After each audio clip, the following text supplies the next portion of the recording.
예, 검수완박 법안 말 그대로 일부를 제외하고 검찰 수사권 대부분을 박탈하는 법안입니다. 검찰을 사실상 기소만 담당하는 기관으로 만들겠다는 민주당과 문재인 정부의 강한 의지에 따라 만들어진 법안이죠. 그런데 이걸 왜 위헌이라고 하는지 쟁점을 따져보겠습니다. 자, 홍영 기자, 먼저 권한쟁의 심판 이게 뭡니까?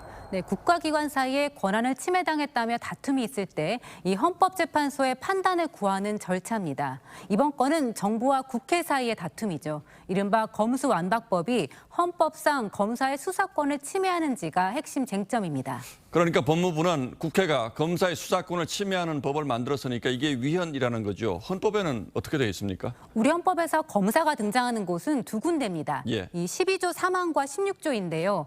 영장을 청구할 땐 검사가 해야 한다고 돼 있습니다. 그러니까 검사의 수사권이라는 게 헌법에 명시된 건 아니군요. 네, 헌법 조문에 수사권이라는 말이 명시돼 있진 않지만 이 영장을 신청하려면 수사가 필요하기 때문에 수사권이 전제돼 있다는 게 법무부의 주장입니다. 국회가 그걸 과도하게 제한해 수사권을 침해했다는 겁니다. 예. 국민을 범죄로부터 보호하는 검찰의 본질적인 기능을 훼손해서 국민들에게 피해를 주는 잘못된 내용으로 진행된 잘못된 입법이기 때문에 특히 입법 절차도 위헌적이어서 법안 자체가 무효라고 법무부는 주장하고 있습니다. 이 부분은 국민의힘도 권한쟁의 심판을 냈습니다.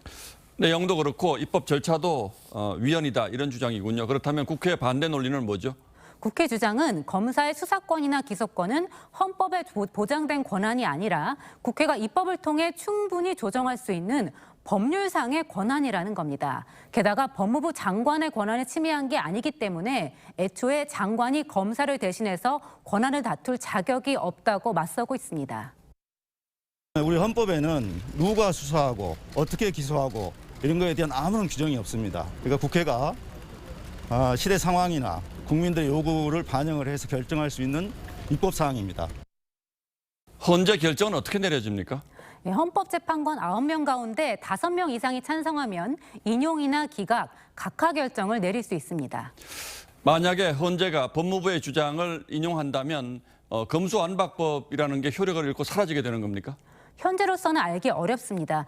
똑 떨어지지는 않지만 비슷한 선례는 있습니다. 예. 지난 1997년 헌재는 신한국당이 날치기로 통과시킨 노동관계법이 입법 절차상 잘못됐다고 인정하면서도 이 법률 자체가 무효는 아니라고 판단했습니다. 검수완박법은 절차뿐 아니라 내용에도 문제가 있다고 다투고 있죠. 이 절차와 내용 모두 잘못됐다고 인정되더라도 이미 시행 중인 법률의 효력에 영향을 줄지를 두고선 의견이 분분합니다.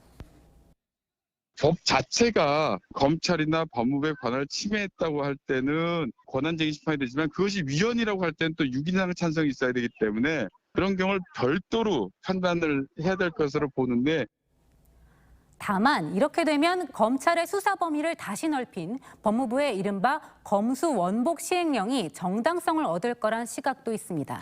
예, 결국 국회가 이 법을 다시 바꾸기 전에는 이 검수완박법이라는 게 사라지긴 어렵다는 뜻이고 그러나 정당성은 어느 쪽이 갖느냐 이건 또 중요한 문제가 되겠죠. 예, 홍영 기자 잘 들었습니다.